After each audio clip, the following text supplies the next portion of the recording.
Mioma uterino, o que é e quando identificar? O mioma é um tumor benigno do útero que muitas mulheres têm sem nem saber, mas quando ele cresce demais, pode mudar completamente a sua saúde e a sua rotina. Hoje eu vou te mostrar o que é um mioma, quais são os tipos e quando se preocupar.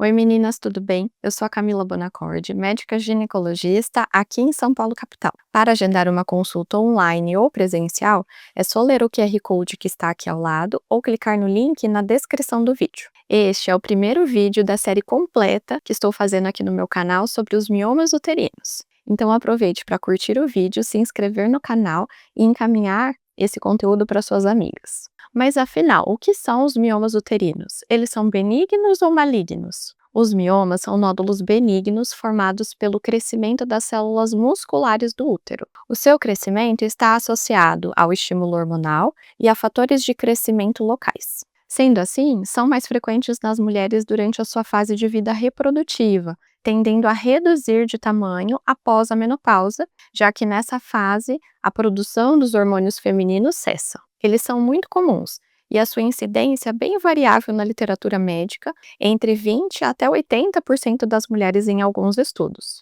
Obviamente, a maioria dos miomas são assintomáticos, sendo descobertos por meio de exames de rotina, como o ultrassom transvaginal. Eles são mais frequentes em mulheres negras com mais de 40 anos, com histórico familiar de mioma, ou seja, mulheres com mães, tias, avós com miomas, apresentam maior chance de desenvolver a doença, assim como aquelas mulheres que nunca engravidaram. Inclusive, se você tem mioma, pergunte aí para sua mãe se ela tem também e me conte aqui nos comentários. E todos os miomas são iguais? Não, a maioria dos miomas são pequenos, no entanto, eles podem variar muito em relação ao tamanho, à quantidade e à localização. E quais são os tipos? Eles são divididos em submucoso, intramural, subseroso e pediculado. O mioma submucoso localiza-se na camada mais interna do útero, próxima ao endométrio, que é a região que descama todos os meses na menstruação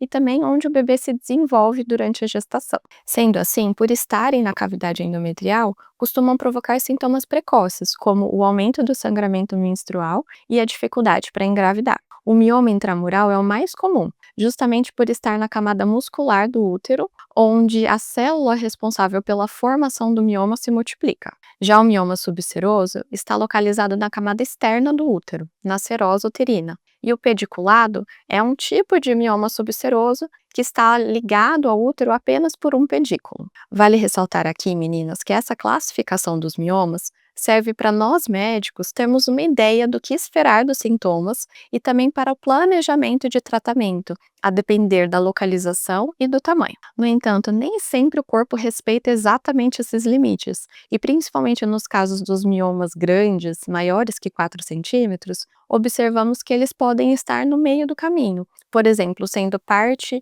submucoso e parte intramural, ou parte intramural e parte subseroso, ou até mesmo transmurais, quando eles acometem toda a parede uterina. Outro ponto que é importante avaliarmos para o planejamento cirúrgico é em relação ao manto interno e ao manto externo dos miomas. O manto interno é a distância entre o mioma e o endométrio, já o manto externo é a distância entre o mioma e a serosa do útero. Essas medidas ajudam a definir a via que melhor retira o mioma, assim como a melhor estratégia para removê-los. E o que esses miomas podem causar no meu corpo? Quais sintomas eu vou sentir? Isso eu explico no meu próximo vídeo. Um beijo!